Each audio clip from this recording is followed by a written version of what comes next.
There, it's Patrina again with Do You Have a Couple of Minutes? And today I want to know if you have a couple of minutes to continue our journey through the book of Proverbs. And today we've made it to Proverbs chapter 15.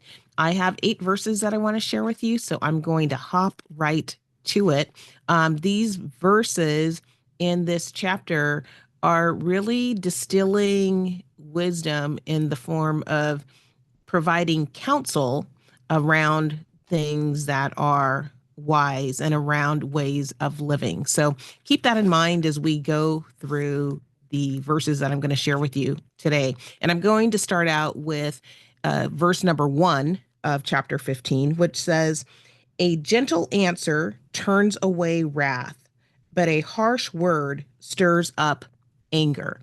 And I think we've all seen this and know it to be true, that there's a way that we can respond to things, and some things incite, activity or emotion, and other ways of responding can calm things down or keep things moving forward. So something to keep in mind there.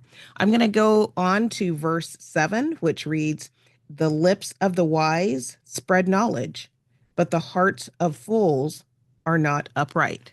And again, something that we can observe when we're engaging with people are what they are saying, things that are wise, things that are helping us, or what they are saying, things that are foolish or untrue, those kind of things. So it's not that we can't have fun. We certainly want to have fun, but we're talking about when people are truly engaging, are they sharing things with us that are of value and help us to move forward? Or is it always something that not only is not adding value, but maybe even something that is holding us back or moving us back?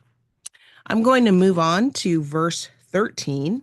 And verse 13 reads, "A happy heart makes the face cheerful, but heartache crushes the spirit." And I think we know that to be true. We have a range of emotions. So if within our heart, and our heart has to do with how our mind is thinking and feeling, that can make us cheerful.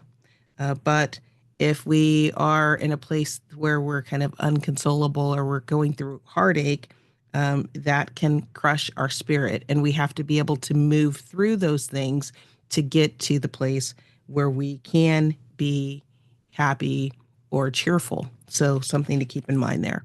Moving on to verse 18, which reads, "A hot-tempered person stirs up conflict, but the one who is patient calms a quarrel."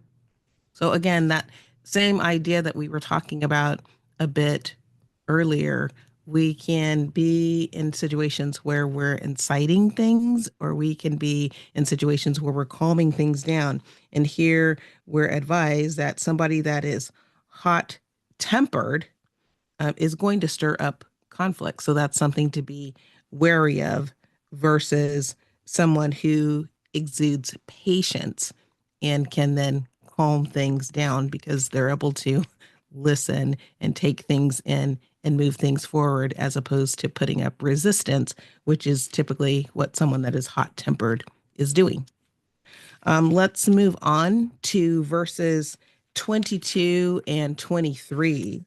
And those verses read, "Plans fail for lack of counsel, but with many advisors they succeed. A person finds joy in giving an apt reply, and how good is a timely word." So I wanted to read those 2 verses together because they really speak to counsel, and they speak to helping to extend information in a timely manner, or at a good time, I should say, at a good time where it adds value. And planning, this means that we're taking time, we're being intentional. And we've talked about this before, that when we take time to be intentional, then it can help with our rate of success. And that's what's here. Plans fail for lack of counsel. So if we're going to do things, we need to take some time, and it's best to seek out counsel, seek out and learn from the experience and the perspectives that others have to share that might allow us to make the best decision. And certainly those people sharing with us at the right time is very helpful. I'm going to move on to verse 31. Verse 31 reads, "Whoever heeds life-giving correction will be at home among the wise." So if we're someone that's seeking after wisdom, we're not going to be threatened by other wise people. We're going to enjoy being around them because we know that there is something that we can learn from those people. And likewise, other people will enjoy being around us as we're gaining knowledge and wisdom because they know that we have something to offer. And lastly, I'm going to read verse 33, which says, "Wisdom's instruction is to fear the Lord, and humility comes before honor."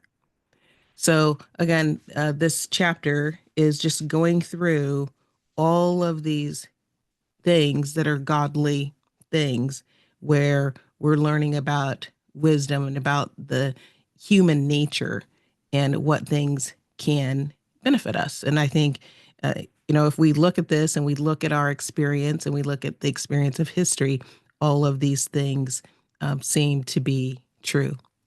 So with that, that is my few minutes for today. I hope that you have found this to be a message that's inspiring, something to help you think, learn, grow, and ultimately lead a more fulfilling life. And I hope that if you are enjoying these messages, that you will share them with others so that they can come along our learning journey as well. As always, as I've been going through Proverbs, I'm encouraging you to take some time to read the chapter for yourself. I'm hopping around to the different verses, but take some time to just go through the chapter directly and see what you can draw out of the chapter and what really rings true for you and how you might benefit from some of the wisdom in the book of Proverbs. And with that, I am truly appreciative of you joining me here today, and I sure hope to see you back next time. Until then, bye-bye.